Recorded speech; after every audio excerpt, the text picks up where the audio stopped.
Ladies and gentlemen, boys and girls, welcome back to the Raw Prospect Podcast. My name is Nixon. I'm joined by my incredible co-host, the Stat King himself, Mr. Michael Wein. How you doing, man? I'm doing good. Welcome back, everyone, for another episode of the Raw Prospect Podcast with your two doofus hosts, Michael Wein and Emmy Nixon. And today we're talking about football. Finally, Yeah. middle of America. June. Whoa, what was that? America. Freedom. Middle of June, we're going to credit the Stay Hot podcast for today's idea. What we're going to be doing to continue our NFL off-season coverage is a 2023 NFL preseason MVP draft. We're each going to get 6 picks, maybe more if we have time. We're going to draft players that we think could win the MVP next season, and it's going to be a snake draft. So I'm going to pick first, and then Emmy's going to have the next 2 picks, and so forth. So, should be a fun episode. We're going to get to talk a little football, and this is something we've never done before, and we always like trying new things on the Raw Prospect Podcast. Like and subscribe to the channel, because if you don't, we will come for you. Yeah, And we'll find you. We'll find you. And share it with any of your friends and family who enjoy listening to sports talk. Not just any sports talk, informed sports talk. All right. Two doofuses. Yeah. Yeah.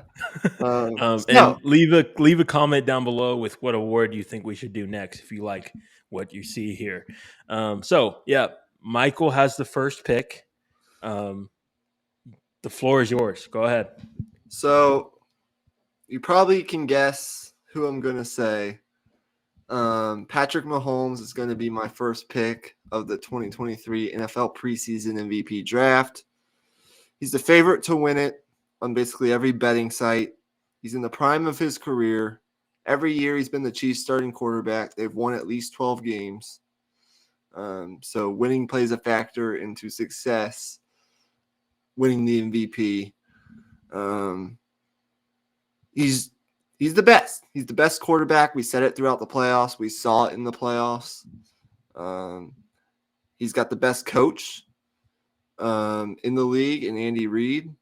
And that offense is going to continue to hum until proven otherwise. So unless Mahomes gets hurt, that's really going to be the only thing that I think slows him down from being in the race, top 3, top 5 for an MVP this upcoming season.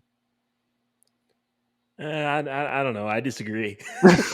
No, I'm just kidding. Yeah, it was a great pick. Patrick Mahomes is stupidly good. It makes no sense what he does on the football field. And there's really nothing else you can really say about it. He's going to continue to do the things he has been doing.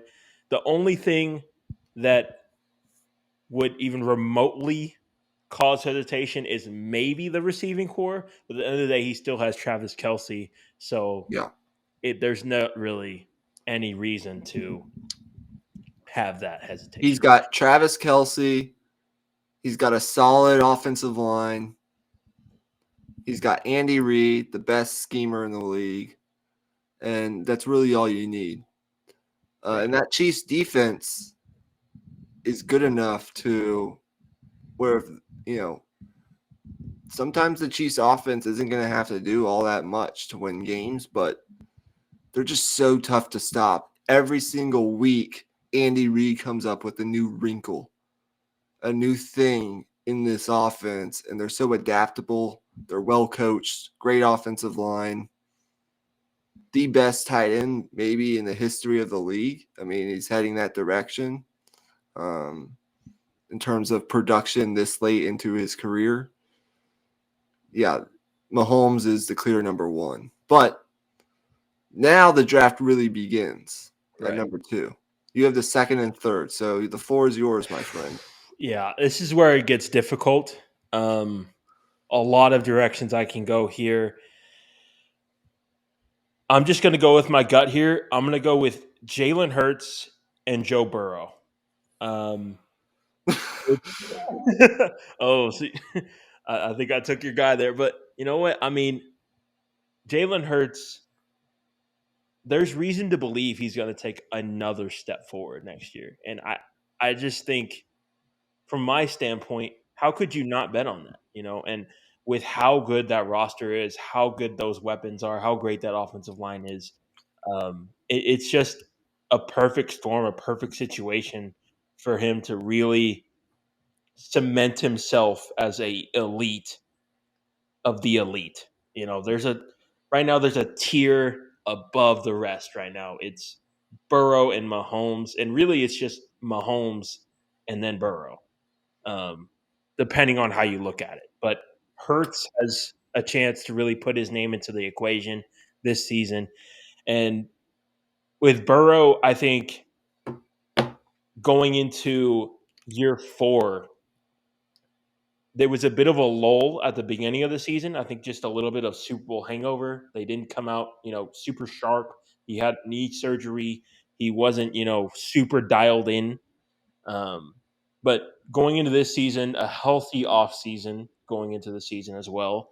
Um, the first he's had in his career outside his rookie year is worth noting. I think this is a chance for him to have a consistently fantastic year throughout, which will point the narrative more towards him. Yeah, those are two good picks. Those are the next two on my list. Okay. I'm going to go with my second pick. I'm staying in the AFC West, and I'm going Justin Herbert. I'm high right now on the Chargers going into this year. They bring in Kellen Moore as their offensive coordinator. I think that's going to be a huge help to Justin Herbert, who has had a multitude of offensive coordinators so far throughout his career. You need a great offensive coordinator, especially when you have a defensive-minded head coach like Brandon Staley. He's an innovative mind, worked well with Dak Prescott in Dallas. I think he makes a big difference. And I loved what the Chargers did in their draft, adding Quentin Johnston in the first round, a guy that can consistently stretch the field. You already have Mike Williams. You have Keenan Allen. You have an offensive line that's been really good. I think Herbert's in for a big year. I think it's hard to say how much success the Chargers have, and I know it's a brutal division. I mean, the Broncos, I don't think there's any way the Broncos are going to be as bad as they were last year.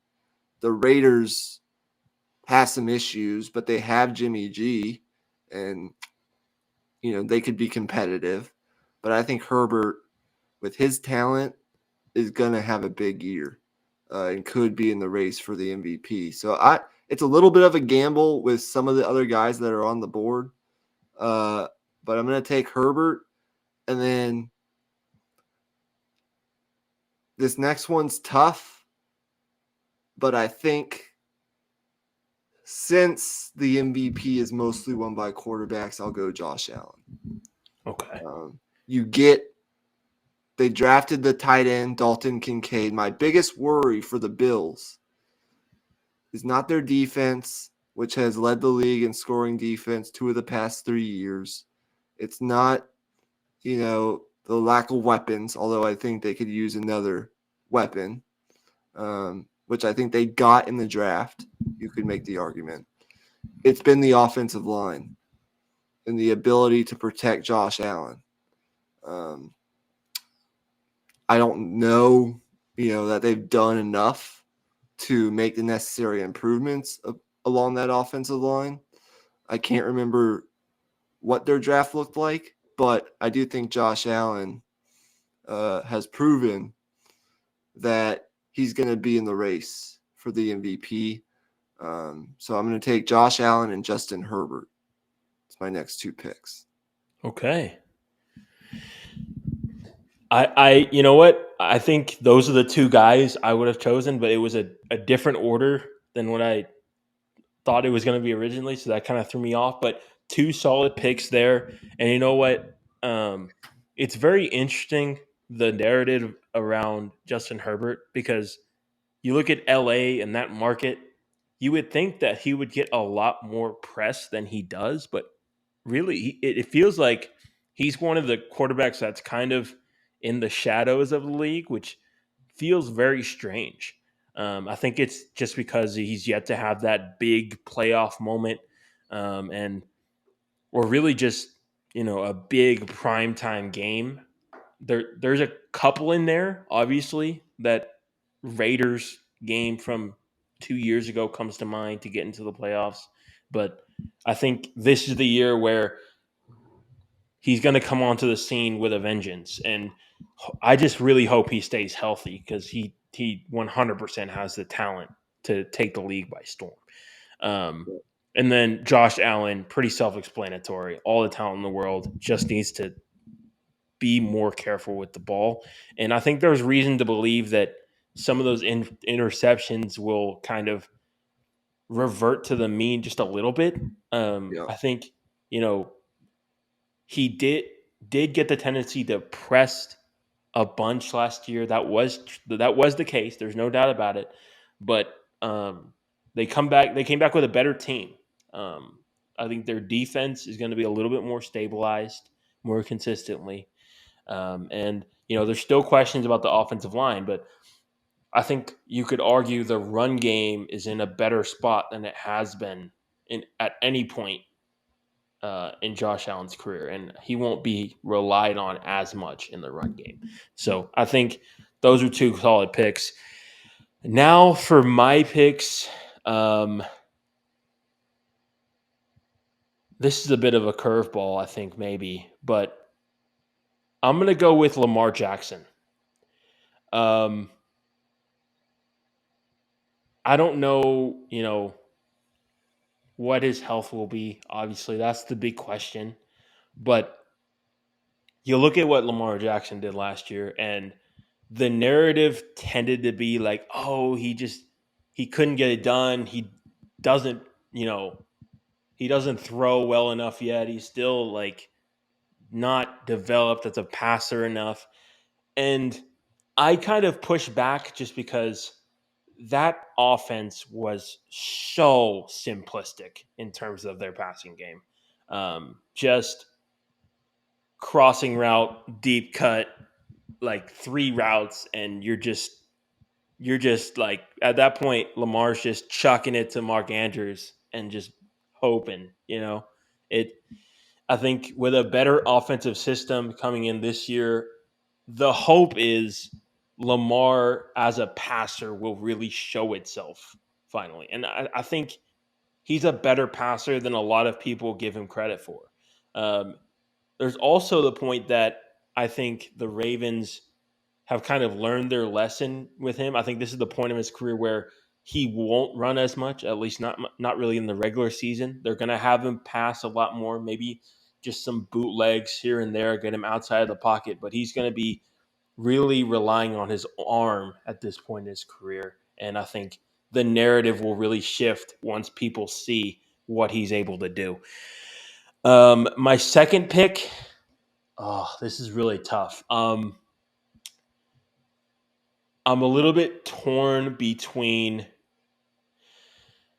Aaron Rodgers and Trevor Lawrence, but I'm going to lean Aaron Rodgers. I'm going to go with Aaron Rodgers.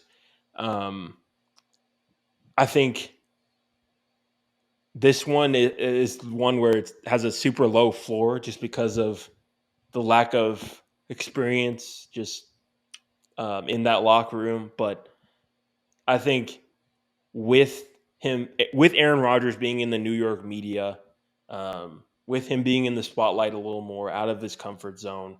I mean, in Green Bay, nobody could touch Aaron. You ask him a tough question, he shrugs you off, right? In New York, they're going to push him. They're not going to settle for Aaron Rodgers, chucking a little 2 yard out 2 seconds into the play on a 5-step drop before the play has even developed. A lot of the times last year, it felt like Aaron just didn't want to get hit. And I think in the New York market, the hope is that he'll get pushed a little bit and really dig deeper because the talent is still there. Right. Having watched a lot of AFC North football throughout the years, I think your Lamar Jackson pick it's a good one. It's a really good one. He's won an MVP before, but I can make the argument that Baltimore, with what they've done in the offseason, has the most improved wide receiver group in the entire league. A lot of the times, that Baltimore offense was run the football, throw to Mark Andrews. Run the football, throw to Mark Andrews, run the football, throw to Mark Andrews. That's what it's been a lot of the time. Maybe hope that someone else contributes, whether that be Rashad Bateman, who's had some injury issues, Devin Duvernay here and there. But you look at what they've done in the offseason. They added Zay Flowers first round of the draft, arguably the best receiver in the draft.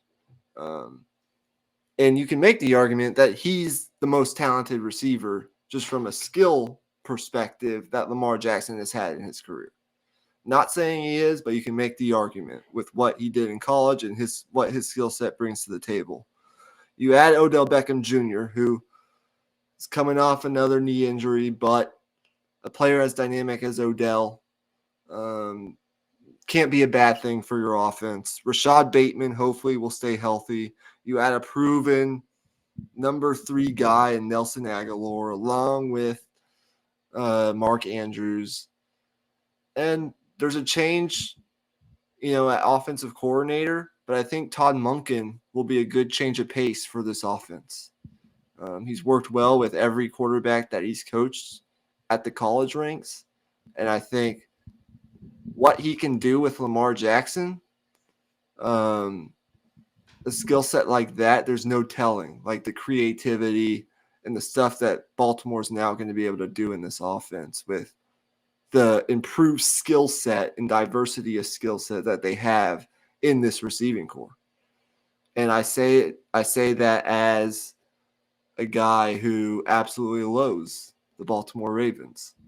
I think the Lamar Jackson pick is fantastic. It's hard to say with Aaron Rodgers, but I do agree with your take that they're going to push Aaron Rodgers. Like, we didn't go get you for you to, fuck around and do all this other shit. Right. We got Garrett Wilson. We have our guys coming back at the running back position, Breece Hall and so forth. We had another good draft. We have, Elijah Vera Tucker coming back on that offensive line, so forth, stuff like that. I think, and Rodgers has been a guy that's been in the MVP conversation. He's going to put up numbers.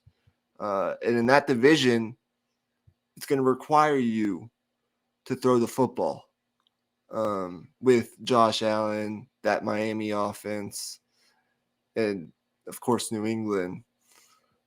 I think anytime we're talking about the MVP, Aaron Rodgers' name has to be mentioned.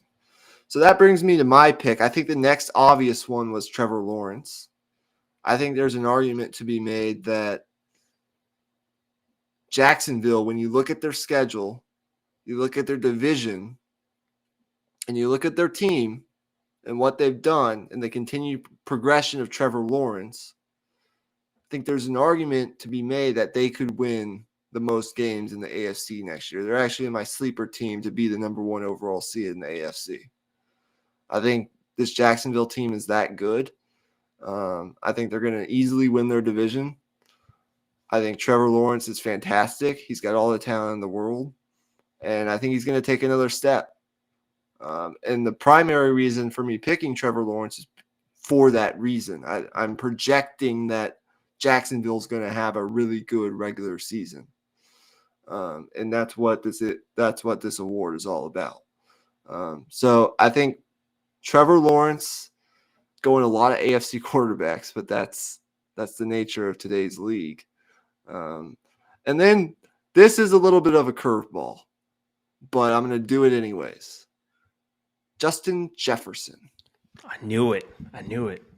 Justin Jefferson I think has to be in this conversation. I had the stats pulled up. He led the league in receptions, receiving yards, first downs, receiving yards per game. And I believe like cumulatively over the past 3 years, he's led the league in a lot of those categories. He's the epicenter of what the Vikings do offensively. And I think on a week to week basis, there's an argument to be made he's the best receiver in football. Yeah, I don't know what the outlook is for the Vikings offensively going into next year. I got to do some more roster digging, but he is so incredible with what he's been able to do so far in his career, and he's in his prime or he's just entering his prime, and he posts eye-popping numbers every single season. And barring an injury, I think he'll be in the conversation. Yeah, I agree. I think that's a fantastic pick. Man, I mean, I even thought about picking him, Justin Jefferson is just he blows my mind every time I watch him play. I mean, there's no other way to put it. There's nothing really to say other than I mean, the track that he's on is unlike anything we have ever seen. And if he Right. keeps this up, there's going to be real conversations that are going to have to be had in terms of all-time wide receiver rankings. Yep. All right. And yeah. Go Okay, ahead. so 2 more picks for me and 1 more pick for you, and then we can decide whether we want to continue. Right. Okay. For this pick, I'm going to go with Geno Smith. Okay. I don't feel particularly great about this, but I just think the Seahawks offense, what if you think about what they added and that offensive line, that their weapons, I think with their improved defense, they have a chance to be one of the best teams in the league. And with that, Geno Smith is going to be at the helm, and this could flame out incredibly. But knowing that Geno Smith with this 3-year contract that doesn't have any guarantees, he bet on himself, thinking, "Okay, you think I'm a one-hit wonder? I'm gonna go do it again," And I think he's gonna surprise a lot of people again. I really do. That receiving core is fantastic. Yep. I believe they just drafted a wide receiver, didn't they? I Jackson can't. Smith and Jigba. Right, right. That exactly. They drafted Jackson Smith and Jigba and Devon Witherspoon. I mean, can you Yep. think of a better first round than that? No. I mean, no.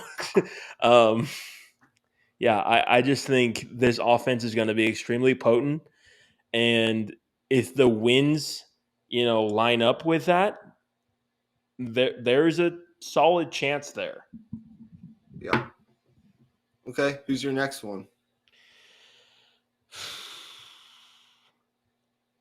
Oh man,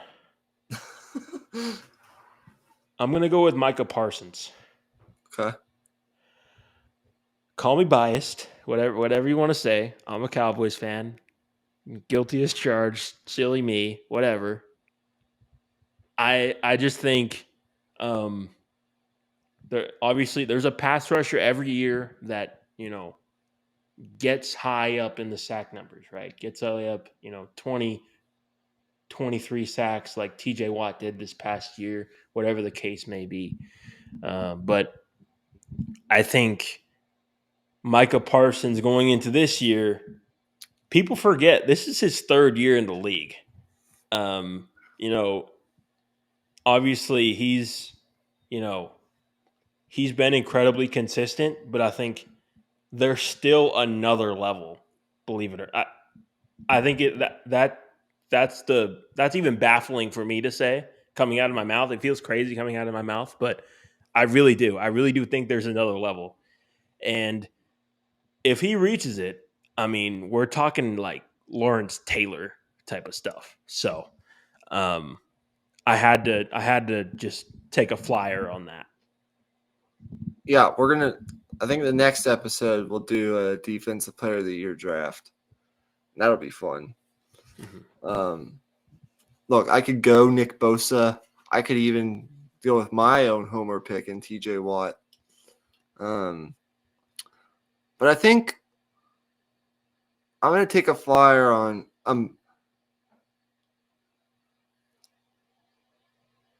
okay. I'm going to go this might be real surprising. I'm going to go Deshaun Watson. I don't know what it is, but I have a weird suspicion, man. I think people are talking about the Bengals. People are talking about the Baltimore Ravens, and rightfully so. Dang, I should have picked him. you can't count out the Pittsburgh Steelers, but I just have a weird feeling, and it's really no real reason, that with a full off season, Deshaun Watson's going to have a big year. Yeah, I think you're right, man. I think that's a great pick. I was like hesitant to pick him just because of the narrative aspect of it. Just um I think it would be hard for the public to get behind, and that's what it feels like these days. It feels like um Yeah, I there get has to that. be like a real public push from the fans to get Yeah. the MVP. That's what, Mhm. Russell Wilson was missing for so many years up in the Mhm. Pacific West. So Yeah. it it's tough, but he absolutely has the game to do it. I mean, he's shown MVP level football multiple Mhm. times. Mhm. Um, so pretty good pick, I gotta say. And the fact that we chose 3 AFC North quarterbacks should tell you all you need to know about what the AFC is going to be this year. Like, Yeah. holy moly. I mean, you think about the AFC. You have the Chiefs, you have the Bengals, and you have the Bills, who have been the 3 staples for the past couple of years. And then you have a whole bunch of teams after that, including the Chargers and the Ravens and Jags. the Jags and teams below that, the Dolphins, Pittsburgh, everyone else. And they all have a chance to be dangerous come playoff time. Most of them. Aside from Houston and maybe a couple others, Tennessee, there's uncertainty Indy. there. We don't know what's happening in Indianapolis, but we'll see. There's a lot to be said over the next 2 months as we head into training camp. I think that can do it for this episode, unless you want to do a couple more picks since we're at 30 minutes. I think that'll do it. I think that's a Okay. good cutoff Okay. because, to be honest, I can't even think of who I would go with next. Mm-hmm. The only name that's popping in my head is Jared Goff, and I think that's a good stopping point. No offense to Jared Goff. No offense to Jared Goff at all. The guy's been to a Super Bowl, almost won the damn Super Bowl. Right. And that Detroit team wouldn't want to play them this upcoming season. Right. But yeah, that's going to do it. We'll be back for another NFL episode soon. And just Shout out to Stay Hot for the yeah, idea as well. I really enjoyed this. I really think we can do this again. and be on the lookout for our version of our 2023 NFL quarterback bracket, which we're planning to put out this month. That'll be a good mid NFL offseason episode along with these award episodes.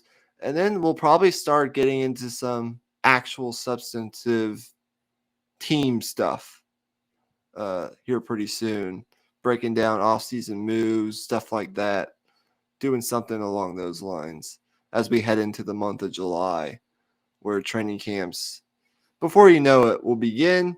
And then we'll have the preseason, and then football will be back.